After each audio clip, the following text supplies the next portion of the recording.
Hey, it's Joey Thurman. I'm excited to bring you Season 2 of the Fad or Future podcast. We live in a world where information is everywhere, easy to access, and sometimes not always accurate, especially in the health and wellness space, which is exactly why I created this show. There's two sides to every story, and I'm here to present both and let you decide, is it a fad or is it the future? Health fads come and go, but the science behind them is what makes them work. Or fail. I'm bringing the experts to you and putting the facts on the table so you can decide how and where to put your efforts in your own personal health and wellness journey.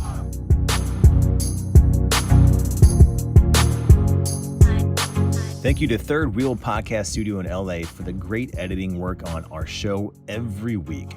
If you're ever in LA and need a studio to use, they have full audio and video capabilities and awesome engineers. They also have a Seattle location coming soon. And of course, if you're just looking for production and editing, they have you covered there too. Check them out online at thirdwheelpodcaststudio.com. Hey, what's going on? It's Joey Thurman. Here's another episode of the Fad or Future podcast. I have a good-looking fella in front of me right now, Raif Derrazi, an activist, HIV positive, bodybuilder, just trying to figure out life, man. How you doing? I'm good. Thanks for having me. I appreciate it. Well, I appreciate having you on because it's interesting. Now we've never actually met in person, but I feel like I know you. Yeah, I know. Likewise. Right. But, good people connecting in however we can, whether that's 100. Yeah. Oh, I got to beat you up on an Instagram live. You did. You put me to shame. I kicked the shit out of you. It was great. Joey, you proved that aesthetics don't mean that you're fit. Yeah. I mean, you can look fit. Yeah. And the other way around, you can have somebody that looks out of shape that can, pick up a log and toss it over the head. Exactly. But yeah, it was quite interesting. But it's just different stimulus for you. That's all it was. All right, so Raif, tell me a little bit. You sort of do a lot of things, man. I know that you had to make a pivot. And a shift as a lot of people had with COVID, but your story is interesting, especially how you are so out there and so open and honest with people. Yeah, I mean, up until this year, I was doing a lot of activism, advocacy work, content creation around HIV, what it means to be living with HIV, battling stigma, as well as, in parallel with my fitness journey and becoming a professional competitive physique bodybuilder, natural. And that was really important to me for my health, especially. And then slowly, kind of also blending in LGBTQ because I'm gay. So that's, it's all kind of interlinked. And then this year, of course, with lockdowns and everything, things have changed. And so a lot of stable income that I had just kind of vanished overnight. And so I've had to pivot a little bit. And now I'm working the quote unquote survival job. Thanks to my parents, they have a manufacturing plant. And so I'm picking up some sales skills here. And I'm just grateful that I have that to rely on and that I also have the flexibility to keep working on what I'm passionate about too. Yeah, man. I mean, I think that's kind of what a lot of people have to do nowadays. And I told you, as we were talking before we were recording, that I said I'm mooching off my in-laws and a friend who, arguably has it a lot worse health-wise, than me. I said I'm mooching off him. She said, no, you're fortunate. And it was really interesting. Like, that stuck with me. And that was just yesterday.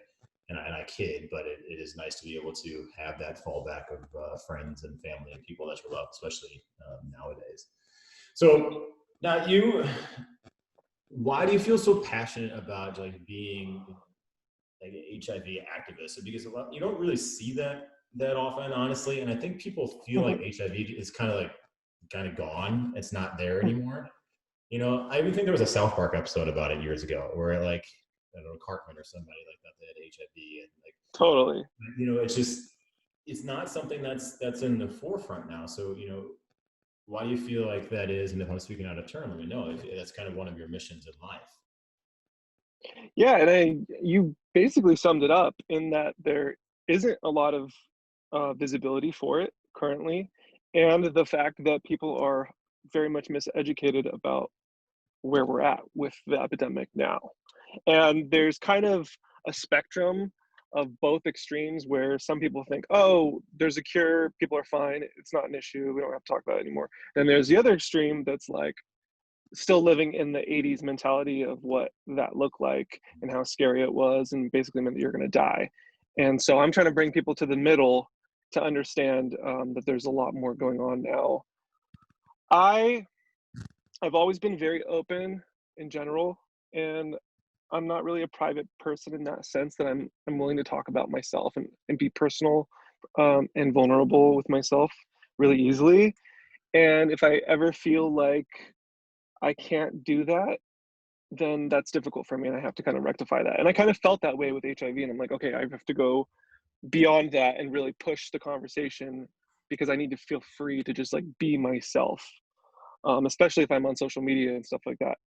So, and one thing I want to throw out there that is like really kind of significant that I'm trying to push that people understand is that when the medication is doing its job for people living with HIV, it essentially it kills all the free flowing HIV in your body. And then there's little reservoirs, pockets of HIV that the medicine can't get to. And those pockets basically hibernate. So it's no longer affecting your body. It's just chilling there as long as you're taking your medication. And so when that happens, you become undetectable, is the term. And once you're undetectable for a certain period, you can no longer transmit the virus to anyone else sexually. Okay. So is it, would you say that's a Huge, cure? implications. Yeah. Would you say that's a cure, or would you say that's just kind of like in remission, that it's still there? Yeah, I wouldn't say it's a cure, mostly so that, there's no misunderstanding there because you do have to continue your medication indefinitely Yeah. until there is hopefully a cure in the near future. Okay. So, and you just, it's like a pill you got to take every day, or what is that? Yeah, I take one pill once a day. It's fantastic. I have zero noticeable side effects. I get lab work done every 6 months where they, screen my blood and my urine samples and everything, and I don't have any negative effects there either. Although there's a plethora of different medications, and some have like, a cocktail of 5 or 6 or 3 or whatever. And just this year in Canada, they approved an injectable, which I believe you take once a month or once every 2 months. Yeah. So that's kind of the new frontier for that. Okay. Now, when were you diagnosed? I was diagnosed on my birthday in 2012. Holy shit. Yeah. I was diagnosed with AIDS. Wow. And Yeah. what, how long does it take to get the diagnosis? Did you go in and get some blood work? Is there a long waiting period, or for you, how long was that? For me, it was a week because when I went in, I was feeling pretty ill, Yeah. hence the AIDS. But they didn't know what they were looking for exactly, so that it was just a general screening. And so when I came back in a week, that's when I found out I had HIV. They said we're going to do further screening to see, exactly how high your viral load is, where your T cell count's at. And so I came back a week later on my birthday, and then that's when I found out it was AIDS. Wow. I mean, how was that for you on your birthday to hear that news? The most difficult part was when I found out I had HIV because I just wasn't expecting that at all. I was in what I thought was a 3.5 year monogamous committed relationship at the time. STIs were the furthest thing on my mind, but an HIV diagnosis was probably up there as one of my biggest fears in life. Yeah. So when I found that out, and I was so undereducated about it that I thought I was going to be dead in 2 or 3 years. So I'm like, debating how I was going to live out the rest of my life. Yeah. So by the time I came back on my birthday, I was kind of prepared for the worst at that point. Wow. So you're in that relationship, and you think everything's okay. So obviously your partner was a carrier, or did Yeah. After I told him, he went out and got tested and found out that he had AIDS as well. And then shortly after that, I found out that he was not being faithful. wow. And then Yeah. that was the end of that relationship. It was actually, it took me a while to end it, I think, because there's something about psychologically finding out you have HIV and that you're essentially feel like a leper and that you're unworthy in a lot of ways that I clung on to what was familiar. And and onto someone else who was going through the same thing. Yeah. So I think I justified it for a while until I was strong enough to let go. And how did you find that strength? I mean, I think a lot of people are in that situation. They get caught in relationships that, whether it's like somebody being unfaithful or abusive or anything like that, and you're just kind of like holding on, right? Because you don't feel like you're good enough, Yeah, and you're open yeah, about your feelings. What was the moment, or was there a moment that you just kind of said, all right, I've got to do this for me? sure. Um, I'm not a religious person per se, but I do believe in the higher power and God. And I feel like God kind of put me in a position where I had to do some inner work because I believe as a result of the medication I was taking initially, I lost bone mineral density. Mm-hmm. So I easily broke my right ankle and I was out of commission for about 5 months. And so I was in bed in a cast from my toes all the way up to my thigh with all the time in the world to reflect. And that's when I started to really go inward. I was meditating every day, doing gratitude journals, vision boards, reading self-help book, inspirational books. Hay House is a big publishing company that produces a lot of books like that. And so I was doing a lot of active work on myself. And so eventually one day, it just kind of clicked and I was ready. And I remember being in the bathroom and he was in the bedroom and I just had my head against the wall and I was like, amping myself up, like, you can do this. Like, I didn't know where I was gonna go. I didn't have my job back yet. My car got repossessed. I had no money. And I was just like, I just have to do this. And I'll figure it out as I go. And so I did. Wow. Where'd you go once you broke the news? So fortunately at my old job, one of the girls that worked there had a spare room. It was more like a mud room in a house that was converted in the valley. So it was like $400. It had a entrance on one side to the garage and an entrance on the other side going to the rest of the house. Tiny room for like a little, bed, and that was it. And that kind of tied me over until I got my job back and started to make some money again. Wow. That's an expensive mudroom, man. I know, but it's LA, so what do you expect? I was just saying, like, what the hell? I think you got ripped off there. $400. I for sure got ripped off. Yeah, it was like a walk-through room too. No privacy at all. No, Okay. Pardon me while I put my muddy shoes by your bed here. yeah, it gave me character. So what was the path after that? It took you several months. Your foot was all messed up. Then where do you go from there? So like I said, I was doing a lot of inner work and finding my self-worth again and kind of reestablishing how I wanted to move forward with my life. And a big component of that was realizing that I had spent the majority of my life with a victim mindset, a victim mentality, so that life was happening to me and I was merely reacting to stuff that I couldn't control. Yeah. And so I realized that in a way, being diagnosed with AIDS was like a physical manifestation of being the ultimate victim. And I'm like, that has to change. I have to take control. There are people in life that we witness who life seems to bend at their will, and they're successful and powerful and happy. And I'm like, I got to figure out what that is and how to do that. So that's what I was doing. And part of that was reclaiming not only my mental and my emotional health, but physical health as well. So I started to go to the gym. I was excited when I could afford that, $30 a month LA Fitness membership, and I'd hop on the bus and trek there every night and just start running in the neighborhood and working out. Um, and little by little, things started to pick up. I was feeling better, physically, especially. And then I was able to afford a car. And then once I got the car, I no longer needed to carpool with my friend every day. So I was able to get a second job. So I was working 2 jobs, 7 days a week. I think the longest I went was 30 days in a row without a day off, and was just hustling. Well, I mean, you did what you had to do, right? Yeah. Yeah. Yeah.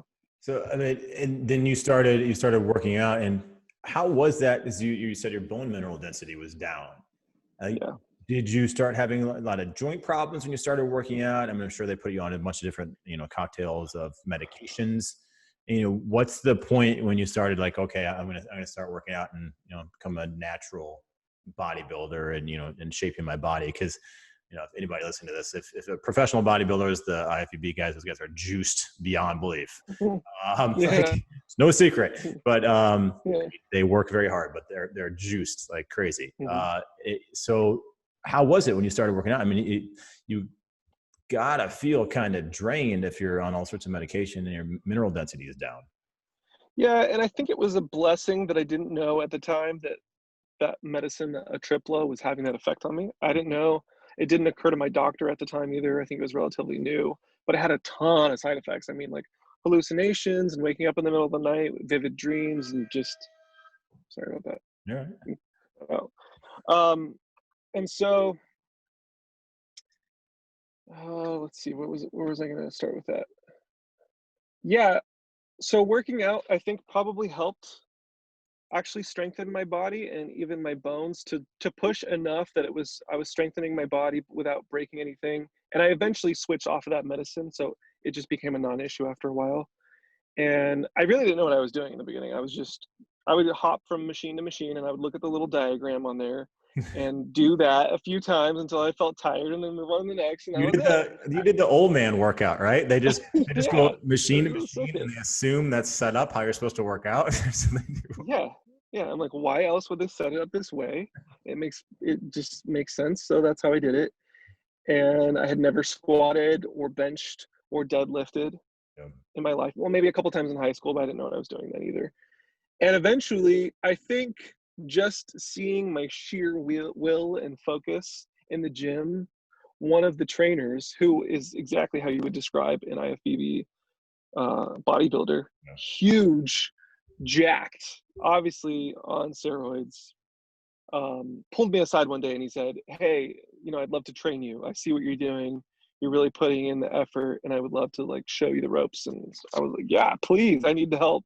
So he introduced me to all the fundamental compound movements Yeah. and really pushed me hard. I mean, I was like screaming in the gym, and Bambi by the end of it, not able to walk, which was awesome. That's what I wanted, and he Right. was great. And eventually, he asked me if I had ever considered competitive bodybuilding, and so he's the one who introduced me to the idea of it. At first, I was like, "No way, I'm not interested. I don't want to look like you. No offense." Right. But he introduced me to men's physique, Yeah. and that's when I kind of was like, "Oh, okay, I can do that." Which is, physique for people listening is kind of like your men's health versus muscle and fitness.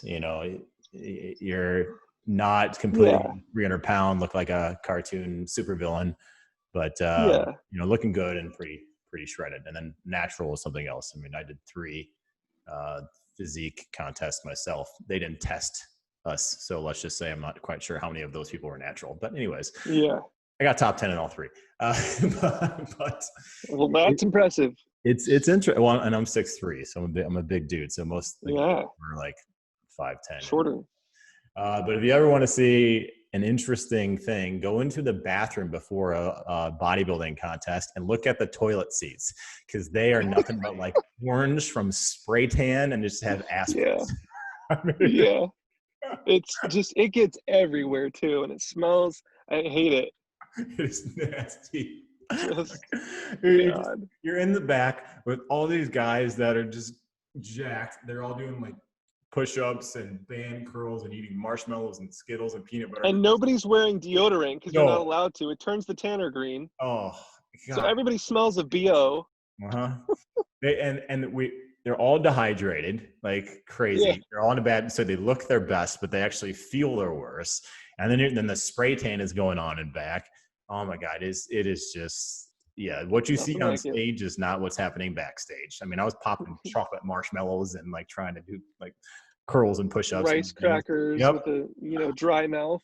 Yep. Yeah. Try eating a pizza the night before when you're on like 6 ounces of water and you're sitting in a Yeah, bath of baking soda.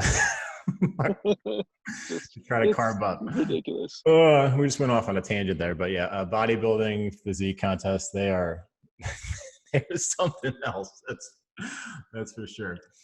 So what happened when you started bodybuilding there and you decided you became pro, I mean, physically you were changing, but how was that affecting you mentally? I would say that it reinforced what I was trying to do with, you know, being mentally strong and moving away from the victim mentality. And it related directly to life. I mean, what you do in the gym as far as pushing yourself to new limits and reaching new PRs and all of that, I started, associating that with my day to day, like pushing myself to get out of bed earlier and work hard, have a, more disciplined work ethic and just push, push, push. I realize over time, I'm constantly stronger than I think I am. Yep. And that bar keeps moving the further I push it. So I'm kind of at a point now where I'm like, how far can I go? And Yep. I'm not referring to fitness, but I mean in life. Like I told you earlier, I'm working 60 to 70-hour weeks, and I'm a little delirious at the moment. But I'm like, wow, like I didn't think that I could really do this or function on 2 hours of sleep one night because I have to, but I can. And so I'm just it's this curiosity and this excitement for like, what's my potential really? Yeah. I mean, sometimes when you're backed in a corner, do you roll up in a ball in a fetal position, or do you just try to get out of that corner somehow? So it sounds Yeah, like that's what you're doing. Yes, I mean, sleep and everything is important, but sometimes you've got to do what you got to do, and yeah. And allow there's it. no shame in having to work really, really hard and push yourself for like a temporary period of time. That's not and working for my parents. I really look up to Gary Vaynerchuk. Mhm. And I remember he always talks about the fact that he worked for his parents for a number of years. And it wasn't something he envisioned doing. It wasn't something he was necessarily passionate about, but he went all in for those however many years for their wine business and then moved on. And the skills that he took from that, he was able to apply to what he was actually in love with. And so that's kind of my attitude about this. Yeah. What advice would you give for people that right now, I mean, especially in the COVID era, right? I mean, Yeah. this is going to come out a week after we talk about it. So it's very timely. What advice would you give for people now that they feel like you know, everything's falling apart, or they lost their job, or their relationships? Yeah. I mean, you talk about that victim mentality, and a lot of people get there. And I'm, Yeah.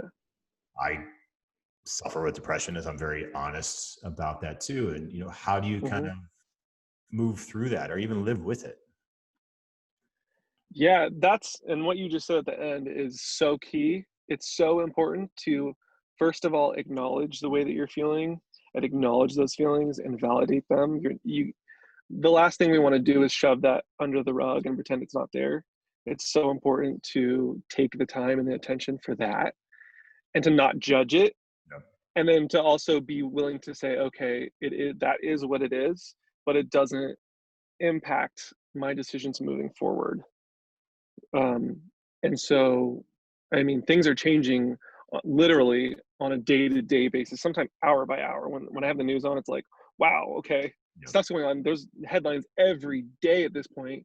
And so I think something that's really important is to just be adaptable and willing to change on a dime. And I don't mean that you don't have a center or a focus or a grounding, because I think we all need to have a foundation, a point that kind of represents who we are and what our values are that we work from, and that we can adjust things on top of that. We're never really changing who we are in the beginning. We don't want to just hop around from thing to thing and not really have a focus. But I'm willing to pivot as I need to. Did I want to be working at a plastics manufacturing plant? No, but I'm here and I'm gonna decide to focus on the positives of it and what I can learn from that. So I'm already learning a bunch, especially in sales, and I know that that's going to help me in ways that I'm not even aware of in the future when I want to start my own business, Mhm. come up with my own lines and things like that. So I think it's about focusing on the plus side, and especially now coming up, I mean, the economy, despite what I'm seeing in headlines, I believe is not heading anywhere great anytime soon. And so it's going to be, a lot of people are going to have the tendency to want to be like, well, shit, like the economy is crap, this is happening to me. But they always say, the most people that become wealthy do so in a downturn, Mm. because there's so much opportunity there. And so we just have to find that, uncover it, and focus on that. Yeah, I mean, I think we're forced to adapt, and having those days or moments or weeks or months of just sure that not knowing where you're going to go in life. Like I didn't know what the hell I was going to do, and did I want to stop training? I mean, I was training movie stars and celebrities and everything in Chicago. And Chicago, people don't know, they got the second biggest movie studio, recording studio. So I get calls from HBO and these people and training them and getting a check from Fox, and HBO, and doing very well for myself. But then, sometimes you just need to take a step back and, look at my life through a window, and what am I seeing there? Like, is it really worth it trying to do this and put myself and my family at risk? Yeah. Depends on what news station you look at, if you're putting yourself at risk, but Yeah. and that's kind of what it did. Like, okay, we need to get the hell out of the city. We need to take this opportunity to put some money away and then sit and wait and figure out my next thing. So I was a woe was me for a long time, but yeah, lots of people are in that same situation, and it took me a long time to be more grateful about where I'm at. But things will come, and it might suck for a while. But this is a blink, in our lifetime right now, and we'll look back like, remember 2020, man, that fucking sucked. But past 10 years have been good. So I mean, I appreciate you being honest with people. Yeah, and I mean, to be honest, I've gained 30 pounds. I haven't had access to gyms either, and I don't have a gym at home. I told you I just got a bike so that I can at least do some cardio at home. I tried running, but shortly after ended up getting some weird, like I got shin splints and then some other weird thing with my Achilles tendon, and so that was demoralizing. And I'm like, geez, I can't even catch a break here, and I can't strength train that much either, and my schedule's been crazy. So it's like, okay, I packed on weight. I don't look the way I did. It's not going to happen anytime soon. So let's just make peace with that right now and just chill. That's right. Yeah. Just embrace the softness for a little bit, dude. You'll be all right. The squishy. Yeah. I can always give you another Instagram live workout. Right. Yeah. I represent the lay person. That's fine. It's okay. I mean, I had to build a gym in my in-laws' garage. So I'm not sure what I'm going to do in Chicago in the winter, but hopefully there's these things called portable heaters I can purchase. Yeah. And you got to do what you got to do. I saw on your Instagram you're doing this thing where you're talking about, you were in a room and people were asking you questions like about HIV. Tell me about that. Yeah. Jubilee is this really awesome YouTube channel that does a lot of socially conscious content. Yeah. And I previously to that video, they invited me for a different concept, and that was it's like a big room, and then in the middle there's lines going all the way down. I'm describing this very badly, but there's lines going down the room. Like, so in the middle it would be neutral, and then on the far right it would be strongly agree, far left strongly disagree, and everything in between. And so we started out in this middle line, and we were all 20s to 30s year olds living in LA who live with HIV, and they would ask questions related to HIV people, and then we would either stand on the line depending on whether we strongly agreed or disagreed or neutral, etc. And so the topic of the video was, do all people living with HIV think the same? Yeah. Really interesting. And so they asked me to come back and do this other video where it's just me and I'm on one side of a partition, and basically they have people coming in off the street asking me whatever they want to someone living with HIV that they might not feel comfortable doing in their day-to-day life that they have been curious about. Yeah, that was really interesting. I know you talked about, was it the first time like the doctor shook your hand, and like that you were kind of human, and like they weren't going to touch you and catch AIDS, or that really kind of hit home for me. I mean, whether it's AIDS or if it's is somebody struggling with identity issues or anything else, I think a lot of people are afraid to ask these questions that sometimes you just you should ask whether they're uncomfortable. Yeah. It was kind of nice to see that. Yeah. Because like I said, a lot of people, when they're diagnosed, they feel like lepers or they're untouchable. So to have a doctor be willing to shake my hand without a glove and just to feel someone else's touch and that they're not afraid of me was really important at that time. Yeah. Yeah. No, I mean, yeah, it was very powerful. It was good to see. It was also hard to watch at the same time. It's kind of one of those things where, like, Yeah. holy shit, I didn't realize people had gone through that. But And there's still so much stigma like that today. I had to change my barber a year and a half ago because I've been going to him pretty regularly, and we were chatting, and I was kind of telling him more and more about my personal life. Then at a certain point, I told him, I was living with HIV, and that I do content creation around that. And he's like, "Wow, man, that's so crazy. I had no idea." And he was like kind of curious about it. He's like, "Honestly, if it was me, I don't think I'd have the strength to handle it like you are. Like, lots of respect." But then after that, when I texted him, he didn't respond. And I was trying to schedule another appointment, and I would call, and they'd be like, "Oh yeah, he's here. He's with another client." I'm like, "Great. Can you give him a message?" Didn't hear from him. And so it was like maybe 10 times I reached out over the course of a couple months. And then I finally just put the pieces together. He just refused to cut my hair again after finding out that I had HIV. wow. So Do you think that he was just kind of scared to cut your hair because he may nick you, and like, yeah. what do you And think was there? I think that's part of it. I know you can get little hair blisters. I've had my barber tell me about that they wear gloves because the hair can actually pierce your skin. Huh. So maybe there's some concern there, which Yeah. that's not a transmission risk at all.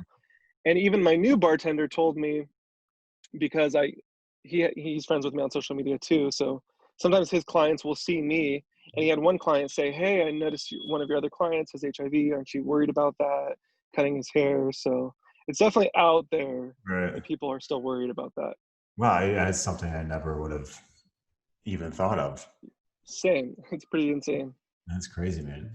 So I got one more question for you. I know you're busy and you're working 70 hours this week, but what's your All hope? good. I mean, you do a lot of different things, man. Like, I mean, you're an activist for all sorts of different stuff, right? What is your hope right now, especially for our country and our future, to where we're headed with understanding of individuals that are people that are not like ourselves? Mm, mm, wow. So I have two responses to that. One is that I feel that some people feel it's their responsibility to go out and directly fight misinformation and kind of almost battle others in the public sphere. Um, Whereas I feel like, and it goes along with my personality type a little bit more, is that I'm creating a safe space for people who do relate and who need to feel like, okay, it's not all the wild, wild west out there. There's a little place where I can go, where I can relate to other people, and I can also learn something and be entertained and not feel alone and get some comfort there. So that's important. And I'm trying to create that space. Um, and I forgot what the second part was.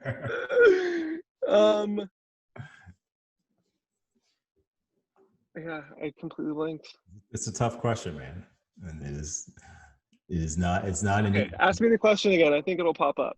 What is your hope for people now that, especially in these times, people that everybody is so different, and then they're kind of afraid of things that are different from them. I mean, we even have a president, who makes fun of all sorts of individuals. Like, I'm not a Trump fan. This is not a political podcast, but like, I feel like you should try to be a good person and maybe not make fun of people, especially on TV. Yeah. So, I mean, what is your hope now? Like, we have all of these different, like, huge divides. How can people kind of have more of an understanding of one another? Okay, this is part two. There's an insane distrust of media, of politicians, of lots of authority figures in general, whether it's in health or wherever. There's just an insane amount of distrust right now. But I think when it comes to one-on-one and person human interactions, that's still really impactful and important. And so rather than trying to be part of some big organization that's making these big statements that people who might need to hear it most might not even give the time of day, if I can just put myself out there as a human being, as a generally good person who is just sharing my personal life, then I feel like that's when people are the most open to just kind of like listen. And then as a result of that, take away something that they didn't realize, and they're more open. So like I can have a one-on-one conversation with a friend or someone who might have some very conservative views that I don't agree with or I don't relate to. But in the course of having a conversation about just our lives in general, we realize our commonalities, and then they can kind of have more empathy with my situation and with what I'm going through. And I think that empathy is really what connects us and gives us the openness to consider someone else's situation. So if we looked at each other's commonalities as opposed to our differences, we'd be in a much better place. Yeah, you got to start there. Yeah. Start with like what we have in common and then work from there. I like it. And too often we just go, you're wrong, you don't make sense, I'm right. Now, why don't you agree with me? What's Right. wrong with you?